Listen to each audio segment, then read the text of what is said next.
Welcome back to the Explanation Pro. Today I'll recap an American buddy comedy drama film starring Eddie Murphy and Martin Lawrence called Life. Spoilers incoming. At Mississippi State Penitentiary Cemetery sometime in 1997, a priest is brought in to conduct a burial service for two lifelong inmates. After the last rites, two young convicts tasked to bury the bodies are enthused by an elderly convict, Willie Long, who is close to the deceased. While drinking a special hooch, he tells them a long story about his friend's colorful life. It is 1932 in New York City. At a snazzy uptown Harlem club, petty thief Ray Gibson convinces a bouncer to let him inside. Inside the club is a professional crook, Claude Banks, who is shunned by his girlfriend Daisy for not proposing marriage and is later threatened by some goons over money he owes. The two men meet inside the bathroom, and Ray excitedly claims Claude is an old high school friend while stealing his wallet. As fate allows, the thieves' lives are intertwined since they are under the watchful eye of the club's owner, Spanky. Later, they are forcibly brought in front of the mafioso, who intends to get paid.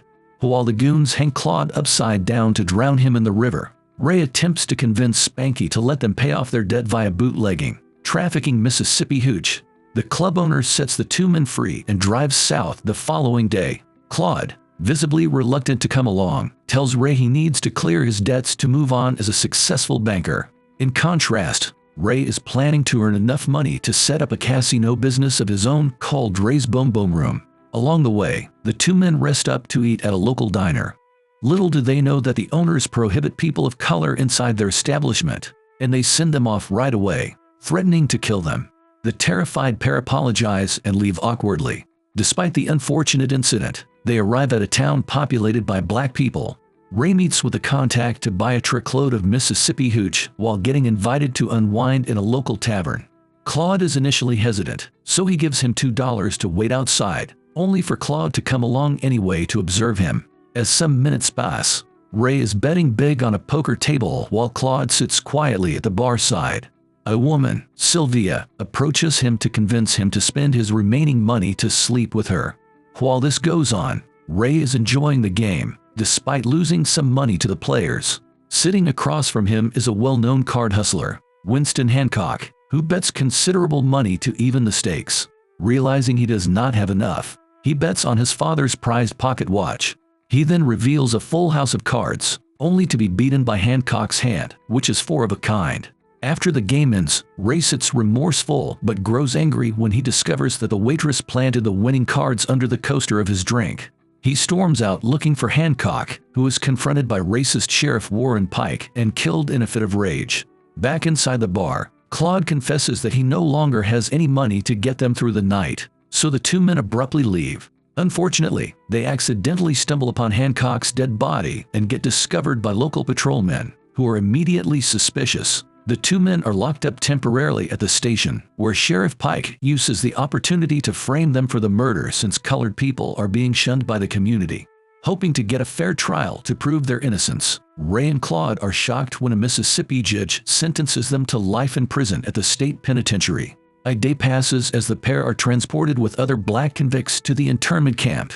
As they get processed at Camp 8, they meet Sergeant Dillard, who strictly deliberates the rules at the prison, including the fact they will get shot when they cross the gun line.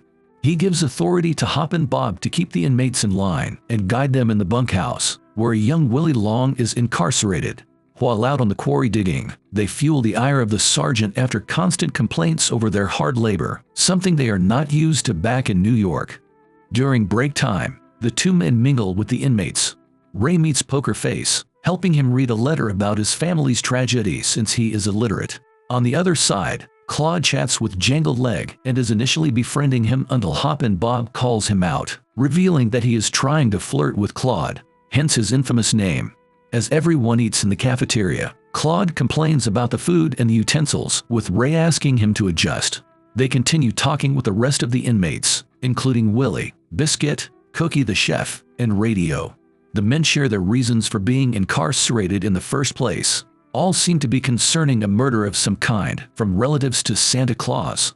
Feeling out of business, Ray boasts a lie that he and Claude are notorious serial killers who have spread a reputation around the country. His toughness is tested when a bully, Goldmouth, demands his cornbread, leading to a courtyard fight outside. Despite the size difference, Ray can get a few punches at the bully, but in the end, he is overpowered by him. Willie calls off the fight and requests Goldmouth to let him recuperate, having proved his worth. On a fine Sunday morning, the penitentiary allows visitations from the inmates who loved us. After church, everyone gets to unwind, including Claude, who is visited by Daisy. After paying the sergeant a few cents to get married, the pair are allowed to make love in the quarters. Meanwhile, Ray tells the inmates about his plan to build the Boom Boom Room once free. Later, Daisy tells Claude that his lawyer cousin, Melvin, is working to appeal his case for him and Ray. He does not like this, demanding she should be more concerned about his welfare than his partner in crime. As a new morning dawns, Ray tries to convince Claude of an escape plan with a map he drew out, but he dismisses him. In the middle of the night, the inmates continue talking about Ray's club business, having been amused by the idea. They love it so much that they fantasize about what they will do in the club. As Ray talks about how fancy it will look, the extended dream sequence is cut short by an irritated Hoppin' Bob, who orders the men to sleep it off. The next morning, Sergeant Dillard distributes some letters for the inmates, with one coming from Melvin, the attorney. However, instead of good news, Claude is disheartened when he finds out his cousin seduced his girlfriend into marriage and failed the court appeal. He turns back to Ray, insisting on joining his scheme, but he becomes resentful of Claude, feeling that he is being taken advantage of for being too soft in his judgment. The pair have a brief scuffle, only to be broken up by Hoppin' Bob. Claude is surprised when Ray reveals he intentionally wanted to start a fight with him to steal the counting rocks so they can escape. In the thick darkness, they leave the bunkhouse and quietly sneak into the forest. Soon enough, the guards are alerted and a search party heads out. Unfortunately for the pair, they get lost since they are unable to follow the map Ray made. Sergeant Dillard recovers them both near the outskirts of Tallahatchie and brings them to Superintendent Abernathy, who punishes them by locking them inside the isolation holes for a whole day. 12 years passed, and World War I happens in 1944. By this time, a new set of inmates are brought into the penitentiary, including a simple-minded, young, mute inmate dubbed by many as Can't Get Right. Claude, now spearheading the baseball games, encourages him to play, only for him and Ray to be shocked at how talented he is in the sport. The following day, Claude is visited by a Negro League scout, Stan Blocker, who offers a pardon for Can't Get Right as long as he plays on his team. With that huge opportunity, Claude and Ray introduce themselves as his handlers. Though the boy performs well, he is often engrossed with the superintendent's daughter, May Rose, who is now a beautiful adult woman engaged to a wealthy man. After many ball games, Stan chats with Ray and Claude about the boy's future and promises to get them out with a plea bargain. One night, Abernathy is shocked to find May Rose giving birth to a biracial boy.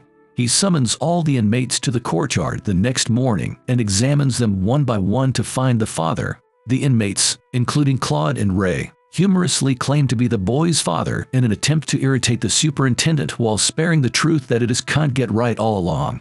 Sometime after the superintendent leaves Camp 8, the inmates hold a dance social. Claude indices Sylvia to visit, which leads her to bring all some escorts to entertain the men.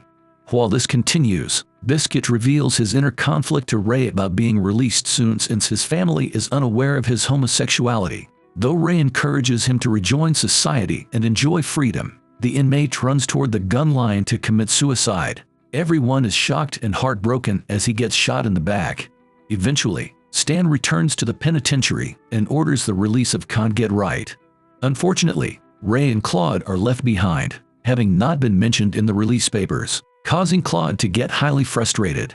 However, he still allows the boy to attain his freedom, and in exchange, Can't Get Right throws him a blue squeeze ball, showing his gratitude for teaching him how to play. As he leaves, Ray tries to get Claude into another escape plan, but he snaps back at him, having exhausted his resources with the pardon deal.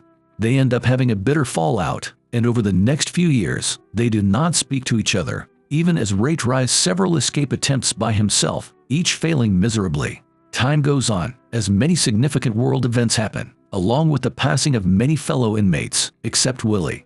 One day in 1972, a disillusioned Claude runs past the borderline to steal a delicious apple pie and is later punished by Sergeant Dillard, ordering him to stand barefoot on a case of bottles for the whole day. The sergeant approaches Ray, offering to release him should he shoot Claude for moving away from his spot. However, he refuses, much to the disdain of Dillard, who administers the same punishment to him.